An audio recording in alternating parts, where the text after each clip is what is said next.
അപ്പൊ നമ്മൾ എവിടെയാ പറഞ്ഞു നിർത്തിയത്? അങ്ങനെ നമ്മൾ റിസോർട്ടിലെത്തി ഗൈസ്. റിസോർട്ട് ഒരു രക്ഷയില്ലായിരുന്നു ഗൈസ്. ഫുൾ ഓഫ് പച്ചപ്പായിരുന്നു കേട്ടോ. വെൽക്കം ഡ്രിങ്കും കൊള്ളായിരുന്നു. ഇതാണ് നമ്മുടെ റൂമേ കയറിപ്പാടെ ഞാൻ കിടന്നുറങ്ങി ഗൈസ്. ഒടുക്കത്തെ ഉറക്ക ക്ഷീണമായിരുന്നു. അതിനുശേഷം റെഡിയോ ആയി. ഉറങ്ങിയോണ്ടാണ് ഗൈസ് എന്റെ മുഖം മത്തങ്ങ കണക്കിരിക്കണത്. അല്ലാതെ അങ്ങനെ ആയോണ്ടൊന്നും അല്ല. സോ ഞാൻ 2 സ്റ്റെപ്പും കൂടെ അങ്ങിട്ട് ഒന്നും കുറയ്ക്കണില്ല.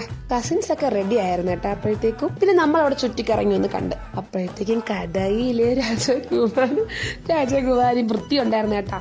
അവരെത്തി കേട്ടാ. അപ്പോഴത്തേക്കും എന്റെ അമ്മ വൈബടിക്കണ കണ്ടാ. ഫുഡൊക്കെ നേരത്തെ റെഡി ആയിരുന്നു. അത് എന്റെ നോട്ടം മൊത്തം അങ്ങോട്ടായിരുന്നു. എന്താണ് പൃഥ്വി? ഫംഗ്ഷൻ തുടങ്ങി ഈ സമയങ്ങളോട് നമ്മൾ പൂളിന്റെ അവിടെയൊക്കെ പോയിരുന്നു ഗൈസ്. ഈ ഫ്രെയിം എനിക്ക് ഒത്തിരി ഇഷ്ടപ്പെട്ടു കേട്ടാ. നൈസായിരുന്നു. ആ മുട്ടായും കൊള്ളായിരുന്നു.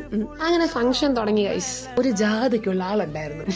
ട്രിവാൻഡ്രത്തിന്റെയും തൃശ്ശൂരിന്റെയും സംഗമമായിരുന്നു ഗൈസ്. സംഗമം കൊള്ളായിരുന്നു കേട്ടാ. അങ്ങനെ ഫുഡ് കഴിച്ച് നേരെ റെയിൽവേ സ്റ്റേഷനിൽ അവള് നേരെ വീട്ടിലേക്ക് വന്നിട്ടുള്ളൂ. വരയ്ക്കും ബൈ.